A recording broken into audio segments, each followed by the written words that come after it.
Good morning, everybody. Welcome to the Coffee Run Live. Apparently, it's the dark edition. I was about to literally make a coffee, and I thought, I will quickly come and talk to you while I am in the kitchen and you couldn't see me. So, hi, welcome. I thought, happy Tuesday. All right, so what I wanted to talk to you about, apparently the caption didn't come in today, which is more than a little bit annoying. But the thing that I wanted to share with you today is the insight that I had off the back of being interviewed yesterday. Now, it was a late interview. It was really interesting. It was an 8:30 p.m. interview, and 8:30 p.m. I was actually in my pajamas. I wasn't expecting to be on camera, and I had my Robbie Williams concert t-shirt on, and you couldn't see what I had on my legs. I had my polar bear pajamas on because they're the best. And what was really interesting is I was chatting with David from Team Guru, who is the gentleman that interviewed me, and we were talking about my latest book, Into the Spotlight, and it was really interesting to hear his take on it, because he said to me, he interviewed me for Visible as well, and Visible is very much about convincing you that you need to be visible online, that you've got to be out there, that that was my daughter's Christmas list that she sent me, that you've got to be visible, you've got to be willing to step up and get out there on social media. And Into the Spotlight really takes you into a lot more of how you can really position yourself now that you are well and truly convinced that it's time to get out there, that you know how to stand out, how to position yourself really effectively as an expert in your industry, essentially. And the things that he was talking about, he opened up with a really cool, quick little story about his daughter, who's 4, Sophia, and who was very excited to open up the parcel and find a hot pink book in it. Now, like most people these days don't tend to do really, I don't know, maybe they do hot pink books. I haven't been to a bookstore in a while. But what was really cool about it was he said that she was just so excited because this gorgeous little 3-year-old is just all about pink, pink, pink, pink, pink. And it made me think about my 2 girls who are now 14 and 19 years old, and about how much they used to love pink when they were little. Not the artist, but also the artist, but certainly the color. And we got talking a little bit about that, and then we got stuck into the interview. And one of the things that he asked me about is why is it important for people to step into the spotlight? Why is it important to be seen as a rock star of your industry? And I shared with him the three main steps to making it happen. The first one being that you've got to work on your confidence and your mindset, and you really do need to get out there.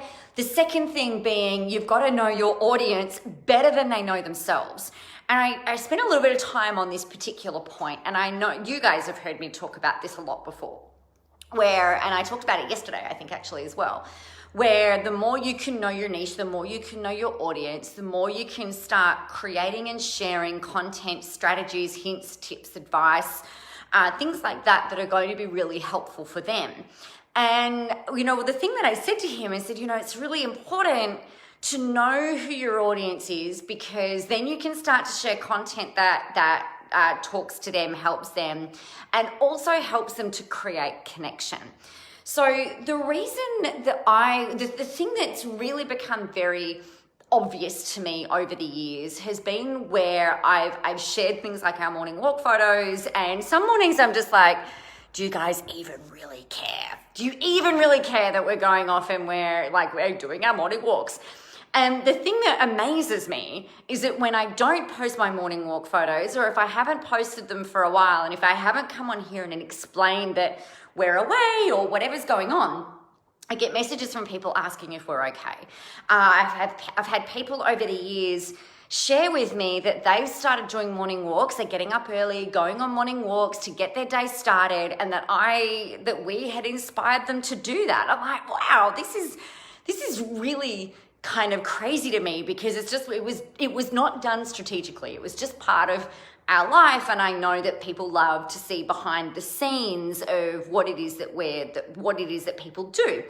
It's like, you know, if you think about social media, everybody is really, really good at putting their best foot forward and, you know, making it look like everybody's got their shit together all of the time. And the honest truth is it's total bullshit. Everybody does not always have their shit together all of the time. I run a free group and that you're welcome to join if you want. I don't have the link available, but you can find it. I think it's like Nicola Marassa's group for relentless business badasses, or some other simple title that will easily be, that will easily be remembered. And I shared an audio in there yesterday just talking about what the last couple of weeks for me have been like. There was a situation that triggered a quite intense emotional response a couple of weeks ago, which we don't need to go into, but just know that it was a pretty intense emotional response. And it kind of really knocked me off my game in terms of dealing with it, processing it, and things like that. And I found it really hard over the last couple of weeks to get motivated, to feel inspired, to get out of a lot of the self-imposed pressure to perform, to sell, to, you know, do all of these things. And, you know, nobody else has, you guys haven't demanded that I'm here every day. That is a commitment I've made to myself and to you actually, but it's not something that somebody else made me do. It's of my own doing. My revenue goals and the revenue targets, they're self-imposed. You know, no one has said, hey, Sandy, no one's turned around and said to me, you must do $30,000, $40,000, $50,000 this month in sales or in cash or whatever. Like that's just, or $100,000 in sales. Like it's completely, whatever goals I have are completely my own. You know, I don't have a manager saying these are your KPIs. So all of this pressure that I had was all self-inflicted, self-imposed. I had a program that I really wanted to launch that I talked a little bit about on here. And I couldn't do it. It was so interesting. And I think partially this big emotional thing that happened, like I had to deal with that. Look at the paint on my hands. I've been painting this morning. You know, I had all of that stuff, and then and then we've got COVID and, you know, restrictions easing. I live in Victoria, so, you know, there's been the drama that has been living in Victoria this year. So I just couldn't do it. So I shared this audio in my free group yesterday and I was like, this is what's going on. You know, if you are really checking in with yourself and making sure that you're not self-sabotaging and making sure that you are actually doing the things that you want to do and you're doing them, you're making decisions for the right reasons. Sometimes you will decide to pull something off the shelf. Sometimes you will decide to cancel a launch or to launch something new or whatever, change direction, you know, pivot, whatever it happens to be. But the thing is that when we think about audience, the reason that I shared that with you guys essentially was because I think that there is a lot of people out there, well, I know that there are a lot of people out there that paint this sunshine and lollipops and rainbows and, you know, marble and pastel pink and gold things that kind of give this illusion that everything is perfect and hunky-dory just at a motherfucking funnel.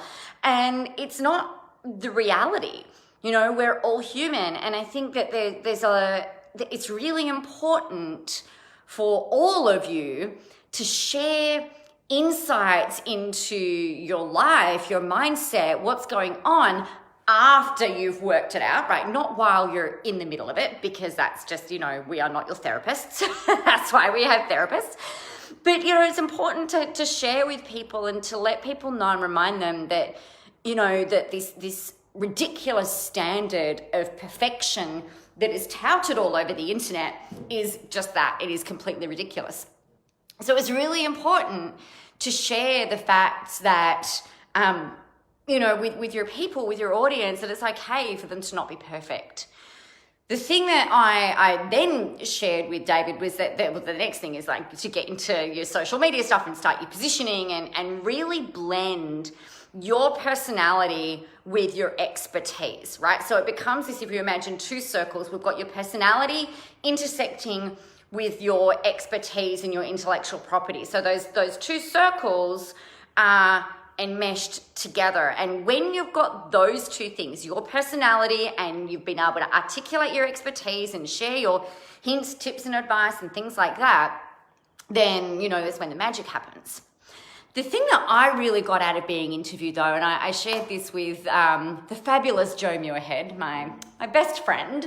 I shared with her this morning. I said, you know what? It was so fun being interviewed and not knowing what questions were going to come up, because I think that's kind of cool. You get a bit more of an on-the-fly type response. And what hit home for me, the question that kind of got me was, who have you seen online that has done this really well, right? In terms of sharing their personality, but without trying to do it in a way that's kind of, I guess, like almost strategic, you know, like they've just kind of done it. They've just shared themselves. And I said, you know, while he was asking me, I said, you know what? I actually don't have an online example I can give you, but I can give you one recently. And it happened on television, and we were watching the AFL Grand Final. And I wasn't going for either team. One of my other best friends is a total Richmond fiend. Hi, Linda. And I didn't really care who won. But what I really enjoyed at the end of the game was that when the camera was watching Gary Ablett go over and talk to his wife and his child, and I don't have any opinion on him or any of the other players, but what I loved about the scene that the camera showed. So it was like, obviously they were all playing football, and then that finished, and Geelong were really sad because they didn't win. But he'd gone over and he was talking to his wife. So he left his, the camera showed that he'd left his team, and he was chatting to his wife and his daughter, I believe. And what I felt like I was seeing and witnessing was, you know, him being himself and, you know, sharing his heart with his family. And I said, you know, it's the kind of thing that I really love to bear witness to, is seeing people being themselves, sharing their hearts. Because if you think about it, we see all of these perfect people on the internet.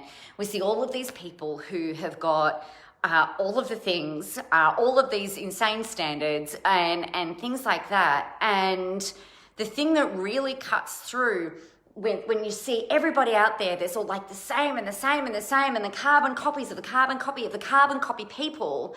And then all of a sudden someone comes through and you can see their personality, their heart, their passion. It is so freaking inspiring, and it is so damn magnetic, and it is so captivating. And I was reminded of this last night. I was like, that was why I really like that scene of Gary Ablett at the end of at the end of the grand final, just really kind of captured me. And I thought, wow, like this is really cool. This is the kind of thing that I really love seeing online as well. So I think that that's really, really important.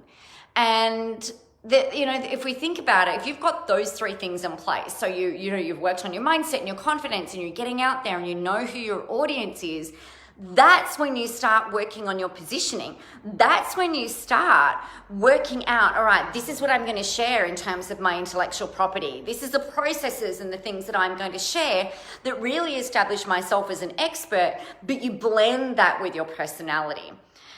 The thing that I've noticed after doing this for 10 years is that the people who are still around, who were doing things, you know, 7 or 8 years ago while I was doing this as well, the people who are still in it now, right now in this industry, the reason that they're in it is because they've been able to blend their personality and their expertise. To me, if all you're doing is going out there selling the 3 steps to how to write a book and, you know, whatever it is, like this is how you do DIY curtains. If you're only ever talking about the thing that you do, then the risk that you run is that people are going to compare your product or your service to somebody else's product or service or somebody else's product or service, right? So then it becomes a fight on price point, or it becomes a fight on inclusions, versus it being hey, you know what? Like, I really resonate with this person. I really feel like they would get me. And I think this is the thing that was really highlighted last night that really excited me and reminded me about why I freaking love this work, is because you can use your personality and who you are, your energy. And it's not about being an extrovert or an introvert or being, really hyper energized or, really chilled out and laid back. It's about you being how you are naturally and using that as the way to stand out in the freaking newsfeed. Using that as the way to stand out in the crowd, rather than relying on, I've got 55 pieces of paper in my ream of paper. Everyone else only has 50. No one gives a shit, really. The thing that particularly service-based industries and the people that I work with, it's so important for people to feel like that they can, really get to know you while you're putting yourself out there. So yeah, share your hints, tips, and advice, but also be you, share you, because we need to see your heart.